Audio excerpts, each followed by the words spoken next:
Hello, everybody, and welcome to the Fantastic Duo Podcast, episode number 1, with my boy here, Mr. Steve. What's up, Steve? What's up, Mr. Cardoza? You know, it's funny. Feeling? We got Steve Cardenas and Alex Cardoza. So Cardoza and Cardenas in the house for the Fantastic Duo Show. Welcome, everybody. We appreciate you guys joining us and listening in on our very first podcast. And I think probably we're going to let Alex kind of tell us what we're going to do, kind of what we're going to talk about as well, too. Kind of give people an idea of format of the show, yeah? Sure, man. So I'm definitely going to take a hold of this train real quick here for Steve. And one of the things that we want to emphasize to our your fan base and everybody else who's coming on my end that listens and has listened and supports me as well is that we're going to be talking about a lot of different pop culture icon stuff here, celebrities, obviously Power Ranger talk. That's going to have to be a must because people are going to have tons of questions for you, Steve. That's what we're here for, I think. Yeah. But on today's show, we're literally going to be introducing ourselves to you and kind of like laying down what the rest of this show is going to bring to you guys out there. And one of the things that I want to start off with today is I just want to get it right off the bat. And I want to talk about you, Steve. I want to know really quickly before I get into myself, how did you like get into the TV industry? Was it because of your martial arts background? Because you were like hot level martial artist, aren't you not? Yeah. Back in the day, I was a little bit more skilled than I am now. Age has sort of taken over a little bit. But I've been doing martial arts ever since I was 12 years old. I was a big fan of like all the kung fu movies and all that stuff. And The Karate Kid was like my favorite movie because as a young kid, I used to get bullied a lot because I was sort of like this kid who didn't have really good social skills. And even though I was just trying to make friends with kids and stuff, I ended up annoying them and pissing them off and whatnot. And so I used to get picked on and beat up quite a bit, just because I just, did not have those, social skills that many people have. So as a result, I used to get beat up a lot and bullied and stuff. And then I saw that movie, The Karate Kid. And for me, it was like an eye opener. I was like, I need to learn martial arts, so I can kick all these guys' asses that are picking on me all the time. One of those kind of things. And so, of course, my family didn't have the money to pay for martial arts. We grew up pretty poor. So I remember I was 12 years old and I just kind of had this epiphany. I was like, there was a karate school right down the street from my house, and I used to always stare in the window all the time. And I was just like, maybe I'll just go in and just ask them if, maybe we can make a trade of some kind, So I told them, I said, look, I don't have any money. I told them, the head instructor, said, I don't have any money, but if you would be willing to like let me sweep the floors and clean the windows in the bathrooms and all that stuff, in exchange for lessons, would you be, down to do something like that? And I thought for sure the guy would be like, look, kid, I don't need anything like that, but I appreciate your help. But to my surprise, he was like, okay, I'll give you a shot. And I was like, wow. And after that, I was like hooked, you know what I mean? Like every single day after school, I'd go and I'd do a little cleanup, and then I'd go and I'd take my classes, And just being there so much, I was just so obsessed with it. So, in love with the idea of martial arts that I was just all the time. And so you pick up a lot, you know what I mean? Like you pick up a lot. And I just sort of had this natural, kind of talent for it. And, never knowing or dreaming that it would ever take me into any of this other kind of stuff, But, we used to do a lot of competitions. I used to do a lot of competing. I grew up in Texas, obviously. And, we would do a lot of what they call forms competitions. Forms competitions are like these, like a display of your martial arts techniques, but in like a dance routine almost, you know what I mean? So it's like you imagine that there's 4 people on any side of you, and you do all your moves together in a pattern to be able to display your martial arts skills. And then you have a team of judges that will judge you, and they score points based on that. And whoever has the highest score will be the winner for that particular part of the competition. So I used to do that a lot, you know what I mean? Like, because I did a little gymnastics as well too, so I always used to kind of mix it up and made it really flashy. And then, so without even realizing it, I was preparing for Power Rangers, you know what I mean, without even realizing it or knowing it. And then one day I was about 20 years old. I was living in Dallas, and the Power Rangers show had already been on the air for 1 year at this point, and it was massively popular. I mean, I used to watch the show, because anything that was martial arts on TV, I used to watch it for sure. Well, and how old were you at this time then? At this time, I was 20. I was 20 years old. Okay. But I looked a little young for my age or whatever. But yeah, I was 20, and I was teaching martial arts at this point because wow, coming up the ranks through when I was told you I was like training every day after school and stuff. I was also not only cleaning the school and everything, but I was also like an apprentice. I was learning everything about martial arts, and not only that, but the martial arts business as well. So my whole goal and my whole mindset was I was going to be a martial arts instructor. I wanted to own a studio. I wanted to teach other people, and so on and so forth. That was my goal. So I was already on my way there. I was running a martial arts studio in Dallas. I was 20, and the kids used to talk about this show Power Rangers all the time. So I was familiar with it. I used to watch it because I would have something to talk about with the kids when we would do classes and stuff. So I was already real familiar with the show. And one day I was hanging out at one of my buddy's dad's restaurant, and a commercial on the radio came on the radio, and it said, if you live in the Dallas area and you know anything about martial arts or gymnastics, we are from the Power Ranger production crew, and we are looking for new people to join the cast. So if you have any martial arts and gymnastics, come on down to the local TV station and try out this weekend, blah, blah, blah, blah, blah, blah.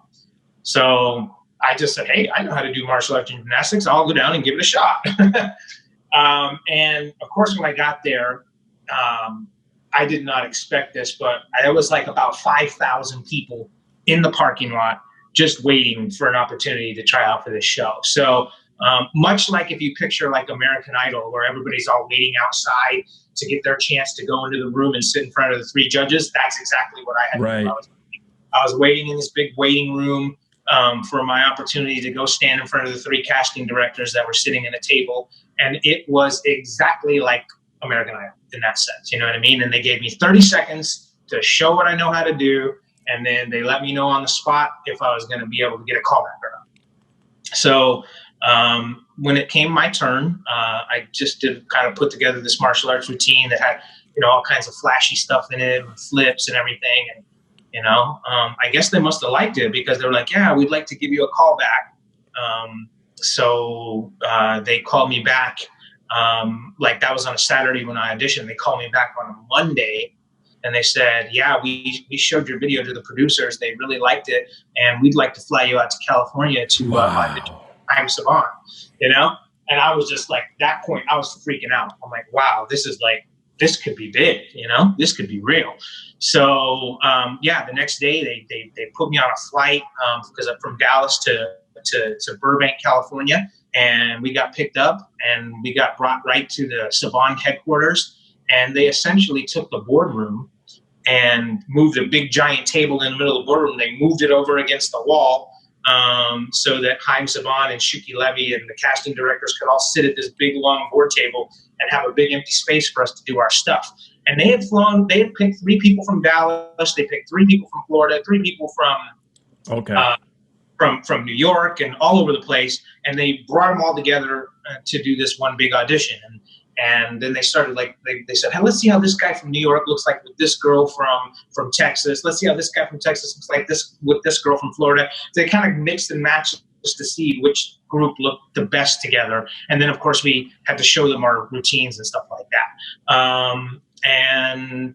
So then I was just like, they were like, okay, great, thank you very much. They sent us back to our hotel rooms. They said, we'll kind of let you guys know the next day. And they brought us back in the next day and sat us in a group of 12. And they said, we've narrowed it down to 3 people. And these are your 3 people. And I was like, oh. So they picked myself, which coincidentally, all 3 of us came from Dallas. So we were all from that Dallas audition. So even though they were at that audition that day, I never met them.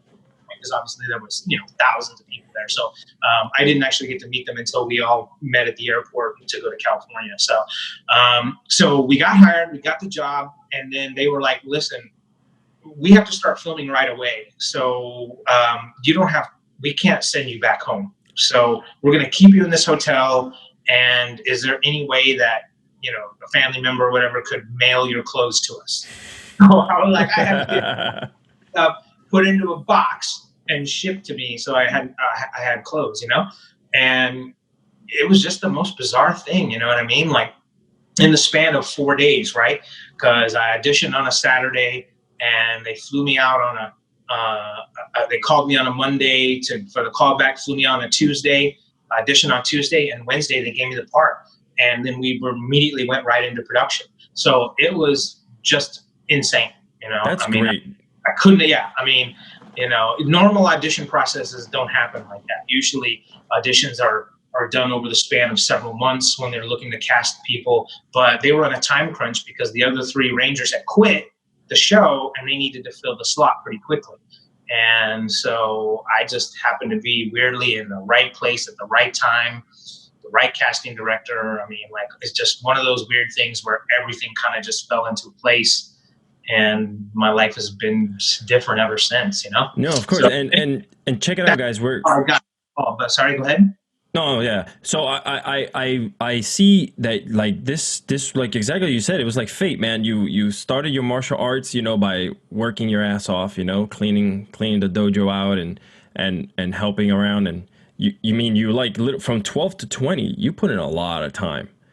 Oh, most definitely. It's like, everybody says, oh, right place at the right time. But what's important to understand when it comes to opportunity, you know what I mean? Like, there is the right place and the right time factor, but you also have to have the right skill set too. You know what I mean? And this is not me bragging on myself or in any way, but it's just the way it goes. You know what I mean? Like, if you want to break into a certain field, you have to have a certain sort of skill set to start off with.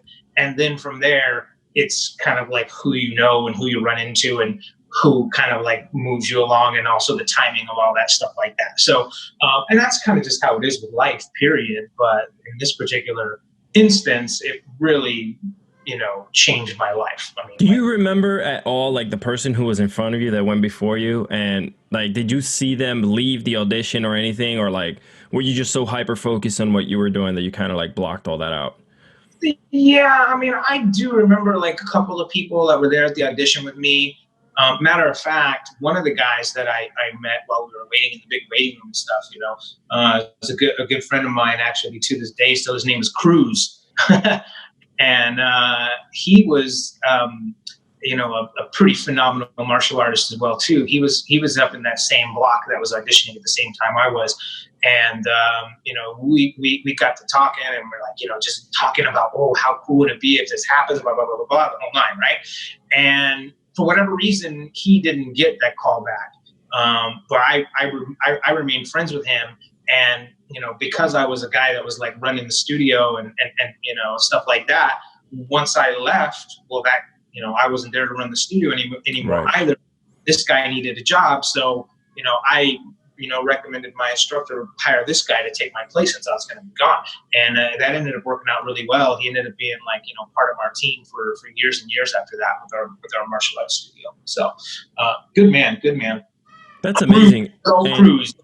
Yeah. So yeah, I did meet people and I do remember them. Yeah. That's amazing. And you know what? For you guys that are listening to this, we're going to get, as episodes continue to drop, we're going to get further into like the back end stories. And, I don't want to give away everything today. So, because then it's just, that's it. Well, episode 1 dropped, and have a great one, guys. But yeah, so like, we're going to get deep into the stories, obviously, I remember this. I'm not much like younger than you at all. So, I remember watching it. This was in 96, 97, I want to say, right? No, it was 94. Yeah. Oh, I got 94. I started filming in 94. Mm-hmm. Okay. Gee, okay. Yeah. So, well, yeah, I'm a bit older than you think. Probably. I'm going to be 40. I'm going to be 46 in 4 days on May 29th. Oh, okay. So, well, happy early birthday. But I'm going to be Well, I turned 38 in March, so Oh I'm my God. definitely, yeah. So it's not. Dinosaurs. Or I know we're dinosaurs. we're both dinosaurs, but it's weird because around that time I'm still seventh, eighth grade, but you're already you're doing big things on the screen already, so it's pretty crazy. Now with your martial arts background, have you done after you got out of I'm sorry, after you got into the show, were you able to keep up with your martial arts as much as you wanted to? I know that doing TV is strenuous, so like, how was that? Yeah, well, there's no doubt, that it consumed a lot of time, doing the shows. We were working like 12-hour days. Now, luckily for us, a good two days out of that week for sure were 12-hour days of us filming fight scenes. So we did a lot of that. So I was able to keep my martial arts up and my martial arts choreography and stuff because the stunt crews that we had were really good. So we ended up doing, we ended up working harder. I was probably worked harder with my martial arts stuff once I got on the show than I was before I was on there. And almost immediately once I got to California, and we did the show for a little while, and we did the movie, and I was able to save up a little bit of money. I opened up a martial arts studio. So even though I was still filming the show and everything, I had opened up a martial arts studio that I would go and teach classes at after I was done filming for the day on Power Rangers. So yeah, I mean, I was definitely keeping up with all of that stuff. Absolutely. That's awesome, man. And for you guys that are listening to this, a couple more things that I want to drop to you guys is the fact that we will be doing watch-alongs here on the podcast as well. Something that people would be pretty much like they enjoy it. People love listening to other people watching because they also watch along. So Right, exactly. Yeah. We right now, like as you're listening to this on Spotify or Apple or wherever you're listening to your podcast right now, we're actually also recording this thing as well, and we will make that available to members that wanted to subscribe to that. And we're even giving people incentives to do so with prizes and stuff. You want to talk more about that, Alex? yeah, sure. So check it out, guys. So we have a Patreon page that we are obviously going to be putting the link in the description of this podcast, so you guys can go check it out. You could also just go to Patreon and search for the Fantastic Duo Show. You're going to see it come right up. We do have some amazing tiers. We would implore you to just go to the actual page and check out the tiers that you can subscribe to, because each one has a different amount of basically giveaways and prices and certain things that you can get, and they're all authentic. We're also going to be giving away, from what I know. I mean, he's holding it up right now. So if you guys Yeah, are watching this on our I Patreon, think what we're gonna do for the first week here, guys, is we're gonna give away a prize here. What we have is the new Lightning series from Hasbro, the Blue Zeo guy with I suppose that's supposed to be my face. I don't know how how it doesn't really look like me that much, and try to compare it, but I don't. But anyway, these are really cool. They're the newest thing from Hasbro, and we're going to be giving one of these away. So if you subscribe to the video portion of our show, this is what makes you eligible for all the prizes and stuff like that. So definitely check that out. You've got the links for that.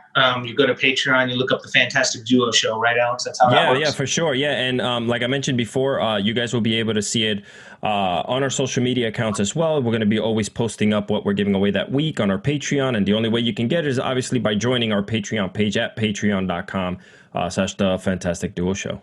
Right, and also too, just to add to that as well, when we do pick a winner from the people that subscribe every week, we're also going to be giving a call to that winner, and we're going to allow them to jump in on the podcast with us for a little bit. We'll do a little interview with them, so to speak, and they'll be like a little mini co-host. With us for a bit of time on the show the week after. So we pick a winner for the week, we interview them, we give them their prize, and so that's a lot of fun. We're going to kind of get the audience involved, so to speak. So But like I said, that comes from when you subscribe to the Patreon portion of the And show. that's So that's one of the things that we want to do here. We want to be fan interactive. We want to be able to give back to those who gave to us, well, to you. Watching the show all those years, and people want to be able to, especially now with social media, to relate with others, especially those that they've watched growing up, like yourself.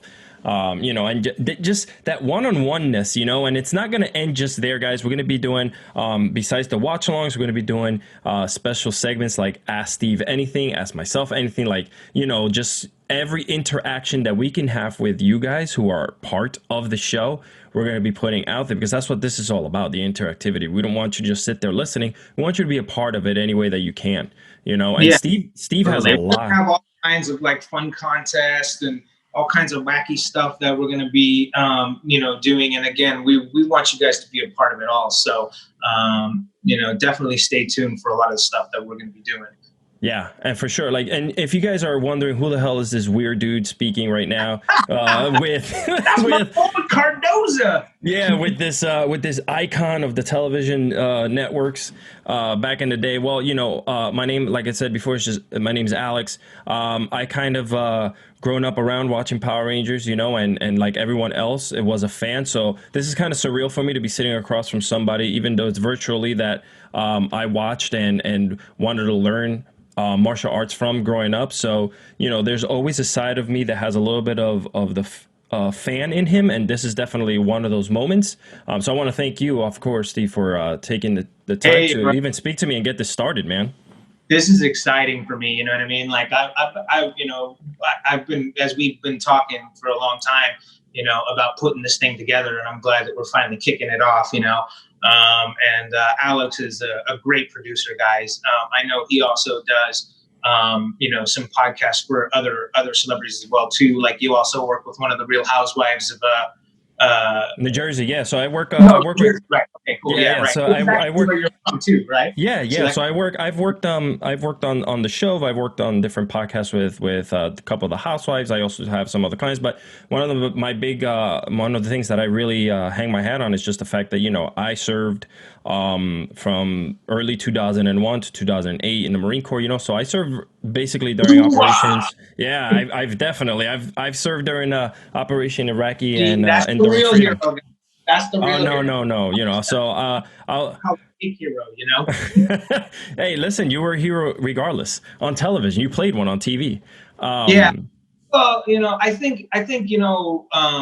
I mean, what you did obviously, is massive as well. You know what I mean? Like that's huge. If I think of myself in a hero in any kind of way, the only way I could see it is in the sense that, like when I go to Comic Cons and stuff, and I actually get to meet the fans and interact, and they come up, and sometimes people come up and say, hey, I grew up really hard, I had a really hard childhood, and one of the bright spots in my day would be to sit down for half an hour and watch Power Rangers, and it would bring me a lot of joy, and getting to meet you and stuff gives a lot of nostalgia. You were like a good part of my childhood, you know what I mean? So in that way, I guess, kind of touching people's lives that way is cool. And then of course, people that come up and say, hey, Steve, you really, you're the reason I got into this, or you're the reason I got into this, or whatever, or your show was the reason I got into this, whatever. Any of those things that, make people, want to strive to do something more positive with their lives. And we had a hand in that, is something that always is just humbling and, to be a part of, for sure. For sure, and it's still something that grows strong till today. Like people are still gonna go back to that because of you. And just to close it off about me, besides being a Marine and doing all that good stuff, I got out, started getting to the movie business. So I do shorts. I've worked on small Netflix series. I've worked on long form stuff. Like I just keep myself busy basically instead of putting myself going crazy out there. I kind of just went into more craziness when it comes to producing and doing things like this with television and film. But let's really quickly, I want to touch upon your conventions. COVID has really put a crazy stamp on all of this. So are you thinking anytime this year you're going to go back? Man, first of all, I say I have never spent so much time at home. home. You know what I mean? Like I always kind of like, because with the shows I was with Comic Cons, I spent, a few days a week on the road traveling week after week after week. And the rest of the time when I wasn't traveling, I would stay home. You know what I mean? And for that reason, I thought I was a homebody, but like this is like beyond anything. You know what I mean? Like I think I've exhausted everything on Netflix, everything on Amazon. And not only as far as like not being able to go and do the cons and stuff, but not being able to train and work out jujitsu, which is my only like form of training now that I really do. And jujitsu involves another person. You know what I mean? Like Yes. it's symbiotic. You can't do jujitsu with yourself. So I've kind of been going stir crazy, to be quite honest. And yes, a lot of shows have been canceled, sadly, but we're hoping that by June, July, things are gonna open up enough that we can start to go out and meet and greet some people some more. We might have to meet at a distance, sort of thing, but still the opportunity for people to get autographs and actually meet us and chat us up and stuff. I'm hoping that that's going to open up soon. 2021, of course, my guess is as long as they sort of start to contain this thing somehow, I'm hoping that that'll really open everything up. But for now, the rest of this year is a little bit touch and go.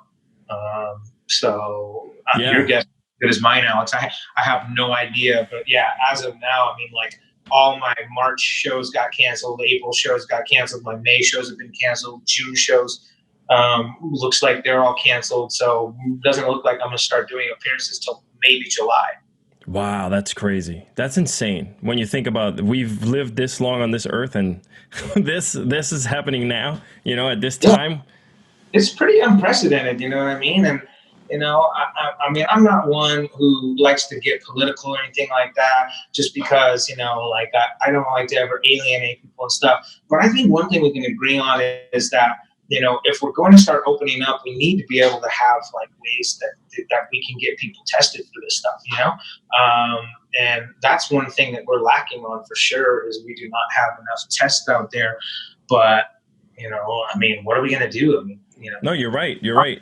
A huge hit and people need to start working again. So it's like, people are like, like putting a toe in the water, so to speak, because we've got to get back to work. There's no question about it. I agree about that. And, one of the things that we definitely want to, once the podcast starts rolling and this beast starts taking over is, we'd like to hopefully one day do some type of live podcast for people out there, like somewhere where people can meet us. And, it'll be cool to kind of just like, again, it's all about you guys, the ones listening right now. So that would be something cool. We'll definitely be doing the Comic-Con scene as well. So you'll be able to catch us doing these podcasts where we're gonna, once the crowds start to come back and we start to do these Comic-Cons again more full time, you can expect to see it instead of Alex and I looking at each other across from the screen, we'll be sitting side by side and we'll be interviewing the fans and we're gonna get everybody involved and have all kinds of cool, crazy games and dares that will make people do and stuff in order to win prizes and stuff at these conventions and whatnot. But all of it's going to be just for fun and just for entertainment and just to do something different, on the road. That's why we want you guys to make sure you subscribe to us, any way you can through either Apple or Spotify. I mean, there's so many platforms out there, however you want to listen to us, we're here. Also, once these cons start picking up, we'd love to see you out there. I know, Steve, I've watched footage of you on YouTube and you're always so welcoming and opening to everyone. And I see how you treat everyone with the same respect that they treat you, which is amazing. Like other people are not, it's sad to say, let things like what you have done in the past get to them. And you've always been welcoming, Yeah, it's true. I mean, like, you nailed it, actually. I mean, I've done a lot of conventions and I've met all kinds of, actors from all kinds of different genres. And, they're at these shows, but some of them are just like not happy or excited to be there. You know what I mean? Like, like, I don't want to be remembered for that thing. You know what I mean? But it's like, hey, that's the most popular thing. That's the thing that sustained you. got you started or whatever it may be, and you can't embrace it for a weekend to let fans come up and tell you how awesome you are and give you money. Like, I don't understand. You know what I mean? Like, how could you not be happy to be there? I mean, without your fans, like, you're nothing. You know what I mean? Like, you wouldn't exist. 100%. So, for you not to embrace them or to be off put by them, it's incredibly selfish in my opinion. You know what I mean? It's like, like, people have a perception about you, and that's just the way it is. You know what I mean? Like, maybe you didn't ask for it, in a sense, if that particular responsibility might have been hoisted on you or whatnot. Yeah. But the fact is that you did the job, and you're there now to meet these people that want to meet you for this particular thing, and you need to embrace it. I really feel that. I mean, it's like, yeah, I've been asked the same questions, 1,500 times, but even though I've said the answer 1,500 times, the person that's sitting across from me, it's their first time hearing it. You know what I mean? And I don't want myself to be so jaded from the people that have like asked me the same thing before 1,000 times that when this person comes up and asks me, I'm like, oh, really? Right, This question? right, exactly. Because Yeah. then, it doesn't serve them, and it only makes me look bad. You know what I Correct. mean? So, people pay for the experience of meeting them. And, I think that in that respect, you have an obligation to serve the people that way, I no agree. matter what you might be feeling, or maybe whether or not you want to escape that part of it, don't want to do it. Don't do the convention. You know what I mean? Don't agree to do the show if you're going to be, 100%. I agree. I movie, agree. you know what I Yeah. mean? And I was off on a rant there. he just went off on a rant, everyone. You just forgive him there because he's speaking the truth. So when you're speaking the truth and you're confident about what you're saying, you kind of like you got to let it out. Steve, really quickly, you want to let before we wrap this up a couple things. Let everyone know. Are we to expect perhaps maybe some special friends to drop by once in a while and surprises, or even just pre-plan them so people understand this episode you have to watch? Oh, absolutely, absolutely, guys. One of the benefits that I've had of doing these conventions is that I've been able to cultivate some really good relationships with some really cool people. And again, a lot of them are my Power Ranger friends. But I've got to meet people from all different walks of life, from the different genres, and so you could definitely expect we're going to have some guests on this show with us. So get excited about that. And then, I'm going to bring some of these people back multiple times, in the sense of like, they'll almost be co-hosts with us, or they'll come and do whole episodes with us together. So look for that.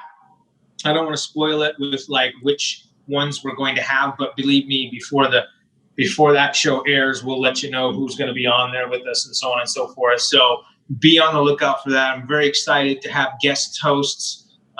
Who knows? Maybe there might even be times from time to time where, I might not even be on the show that week, and we'll have another cool guest just hosting the thing along with Alex here, so it'll be a lot of fun, and again, this is a new adventure for us. So, there's a lot of different directions that it can go. There's certain things that we have planned, but there's going to be other things that pop up that we're just going to surprise everybody with. So, And that's basically one of the reasons why you want to subscribe, and you want to not only subscribe here to the podcast, you definitely want to subscribe to the Patreon. Let me explain a little bit further about the Patreon before we get off of here, guys. The Patreon is the way that you're going to be able to interact with Steve one-on-one.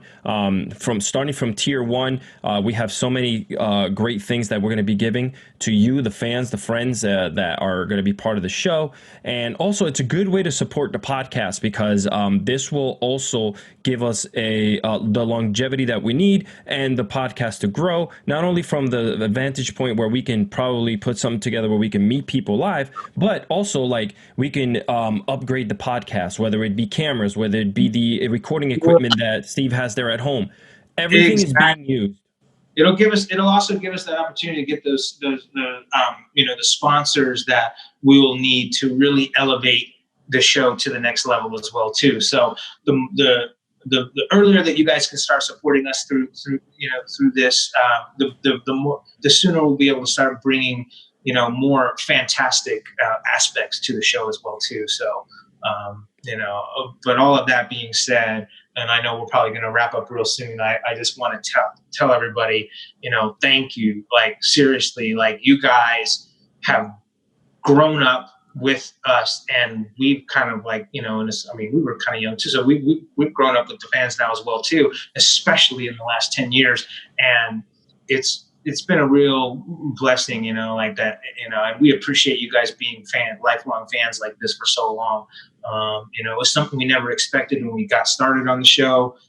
That this many years later, people would still have this much love for the Rangers and what we brought. So I appreciate that. I mean, appreciate you guys letting me, come into your phones or your computers right now through this podcast as well too. So I hope you'll just continue to support us, and we're going to continue to give back as much as we can by doing all kinds of, fun and interesting guests for you, and cool prize giveaways and grand prize giveaways and all kinds of stuff like that. So just stay tuned. And, once again, thanks a lot. So Alex, will you take us out?